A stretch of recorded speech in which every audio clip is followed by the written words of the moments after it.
नमस्कार बंधुरा आमार बृष्टिपर्णा चैनेले आपनादेरके स्वागत। आज आमी चले एसेछि पुरानो दिनेर एकटा रान्ना लाउ पाताय मौरला पातुरी। लाउ पाताय एमनि इलिश माछ सबाई खाय, किन्तु एई रकम मौरला पातुरी जदि ना खेये थाकेन एकबार एइभाবে ट्राई करते पारेन। मुखे लेगे थाकार मतो स्वाद हय, एत सुंदर खेते हयेछिलो। आपनादेरके देखाई चलुन कत सुंदर एक रेसिपि। এই खूब सहज पद्धतिते और खूब सहज उपकरण, बेशी उपकरणও ना, और खेते हय मारात्मक स्वाद। এইভাবে একবার ট্রাই করতে পারেন। আমি এখানে নারকেল, কাঁচা লঙ্কা, দুই রকম সরষে নিয়েছি। এবার এটাকে মিক্সির জারে দিয়ে অল্প জল দিয়ে একটা মিহি পেস্ট বানিয়ে নেব। এতটা হয়তো আমার লাগবে না, যতটা আমার লাগবে ততটা আমি নেব। এটা অনেকগুলো রেসিপি করব একসাথে, তো সেই কারণে একটু বেশি করেই বেটে নিয়েছিলাম। নিয়ে যতটা আমার পরিমাণে লাগবে আমি ততটাই এখানে নেব।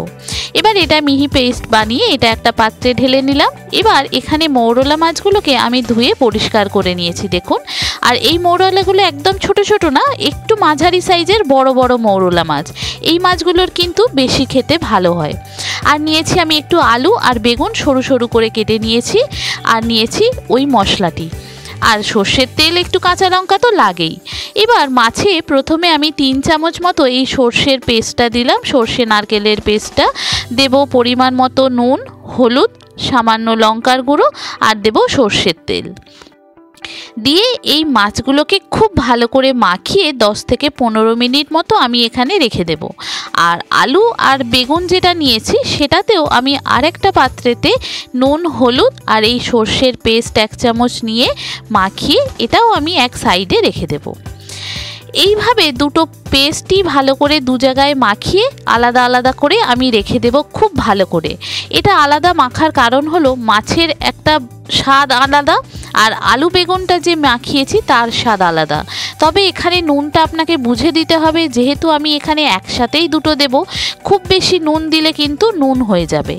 এবার এটাও যেমন মাখিয়ে রাখলাম, দেখুন মাখিয়ে একদম সবকটা খুব ভালো করে মাখালাম। আপনি যদি চামচে না মাখাতে পারেন হাতেও মাখাতে পারেন।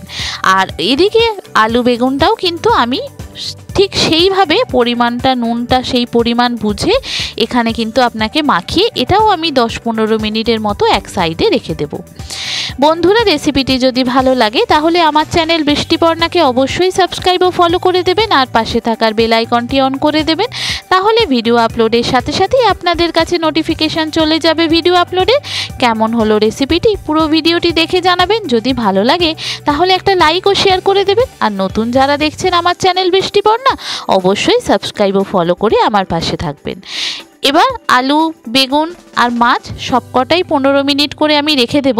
এই যে 15 মিনিট আমি নিলাম, এখানে আমি যে লাউ পাতাগুলো নিয়েছিলাম সেগুলো একটু ধুয়ে পরিষ্কার করে নেব।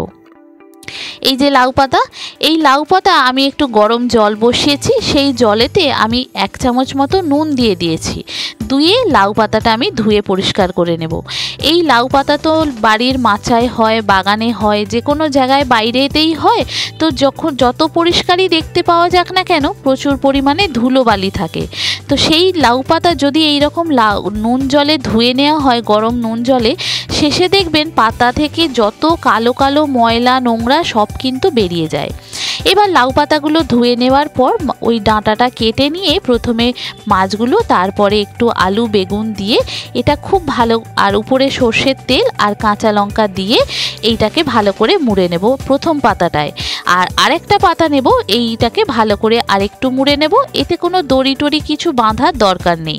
আর এটা পুরো যখন ভাজা হবে লাউ পাতা সহই আপনি খেতে পারবেন, পাতাটা ফেলে দেওয়ারও দরকার নেই। পাতাটা স্বাদও অনেক গুণ বাড়িয়ে দেয়। এই রকমভাবে আমি সবকটা প্রায় মুড়ে নেব। আর এদিকে আমি একটা তাওয়া বসিয়ে দিয়েছি গ্যাসের ওভেনে। এখানে আমি অল্প সর্ষের তেল একটু দেব, 1/2 চামচেরও কম, না দিলেই নয়। অল্প একটু দিয়ে এই পাতুরি একটা দিয়ে দিলাম, দিয়ে এটা ঢাকা দিয়ে দেব। ততক্ষণে আমি পরেরগুলো এই সেমভাবে তৈরি করে নেব। প্রথমে মাছ দেব, তারপরে আলু বেগুনটা দেব, তারপরে সর্ষের তেল কাঁচা লঙ্কা দিয়ে এটাকে এইরকম ভালোভাবে মুড়ে নিয়ে আরেকটা লাউ পাতার উপরে এটাকে ভালো করে মুড়ে নিয়ে দুটো করে লাউ পাতা আমি প্রত্যেকটা পাতুরিতে দেব, দিয়ে মুড়ে নেব, নিয়ে আবার ওটা সাইড করে দিয়ে এই রকম ভাবে দিয়ে ঢাকা দিয়ে দেব। প্রত্যেকটা এইভাবে দেব, যতগুলো প্লেটের মধ্যে ওই ফ্রাইং প্যানের মধ্যে ধরবে ততগুলো করেই করেছি, তবে আমি 3টে করেই দিয়েছি প্রত্যেকটা পাটে। 3টে থেকে 6টা একবারে দিলে এটা উল্টাতে অসুবিধা হবে। এবার ঢাকা দিয়ে দিয়ে আমি এরকম পরপর নেড়ে নেড়ে কিন্তু ভেজে নিয়েছিলাম। যখন দেখবেন একদম পুরো কালো কালো হয়ে গেছে আর এর গন্ধটাও আপনি তখন বুঝতে পারবেন একদম পোড়া পোড়া, তখন বুঝবেন যে আপনার এখানে পাতুরিগুলো কিন্তু রেডি হয়ে গেছে। আলুও ভাজতে টাইম লাগে না, 10 থেকে 15 মিনিট, যেহেতু নুন হলুদ ওইটা সর্ষে দিয়ে ম্যারিনেট করা ছিল, আলু বেগুনও ভাজা হয়ে যাবে, আর মাছও যেহেতু ম্যারিনেট করা ছিল মাছও ভাজা হয়ে যাবে। তো এবার এটাকে যত চেপে চেপে ঢাকা দিয়ে দিয়ে ভাজবেন তত কিন্তু ভাজাটা ভালো হবে। তো দেখুন এইভাবে একদম পুড়ে কালো হয়ে গেছে, আমি এবার এগুলোকে নামিয়ে নিলাম। আর সব কটা কিন্তু আমি ওই একই প্রসিডিওরে করে নিয়েছিলাম। এবার আপনাদেরকে একটা খুলে দেখাই, দেখুন কতটা সুন্দর দেখতে হয়েছে। খেতে এত সুন্দর স্বাদ হয়েছিল কি বলবো আপনাদের। লাউ অনেক রকম মাছেরই তো খেয়ে থাকেন, এই রকম লাউ পাতা দিয়ে মৌরলা যদি আগে না খেয়ে থাকেন, এইভাবে একবার ট্রাই করতে পারেন লাউ পাতা দিয়ে মৌরলা মাছ। অসম্ভব সুন্দর স্বাদ হয়েছিল, মানে এত সুন্দর স্বাদ হবে প্রথমটা আমি বুঝতে পারিনি। যখন খাচ্ছি লাউ পাতা সহ, লাউ পাতাটা তো সুন্দর লাগছেই, আর মাছের সঙ্গে বেগুন আলু দেওয়াতে এত সুন্দর খেতে লাগছিল কি বলবো আপনাদের। আগে না খেয়ে থাকলে এইভাবে একবার ট্রাই করতে পারেন, কথা দিচ্ছি খুব ভালো লাগবে। আপনাদেরকে একটা বার করে দেখাই, মাছটা দেখুন আলু বেগুন সিদ্ধ হয়ে গেছে, আর মাছটাও কিন্তু ভিতর থেকে সিদ্ধ হয়ে গেছে। খুব সহজ রেসিপি, সহজভাবে দেখালাম। বাজারে প্রচুর লাউ পাতা লাউ শাক বিক্রি হয়, আর মৌরলা মাছ তো সবসময়ই পাওয়া যায়। আগে না খেয়ে থাকলে এই ঝটপট এইভাবে একবার বানিয়ে নিতে পারেন লাউ পাতা দিয়ে মৌরলা পাতুরি। একবার খেলে বারবার এইভাবেই খাবেন, এত সুন্দর স্বাদ হয়। পুরো ভিডিওটি দেখে জানাবেন আপনাদের কেমন লাগলো। যদি ভালো লাগে তাহলে একটা লাইক ও শেয়ার করে দেবেন। নতুন যারা দেখছেন আমার চ্যানেল বৃষ্টিপর্ণা, অবশ্যই সাবস্ক্রাইব ও ফলো করে পাশে থাকবেন।